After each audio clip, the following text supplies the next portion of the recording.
Hello, dear friends. This is Phone Support Channel. Before you start watching this video, please subscribe to the channel and give it a like.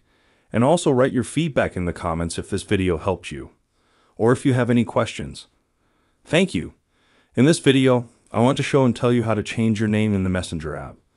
To do this, you go into the app.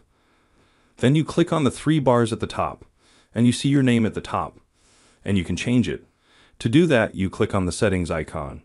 Click on it, and then you go down and see More in Account Center. Click on that. Now click on our profile and select Facebook account and click on Name. And here we can change our first and last name, and then we just click on Review Change. But there's one thing to note. As you know, Messenger and Facebook are linked, and if you change your name in one application, it will change in the other. So keep that in mind. And it's also important to remember that you can only change your name once every 14 days. As you can see, this is a very simple and quick way to do it. Done. There's nothing complicated. If you like this video, put likes and subscribe to the channel.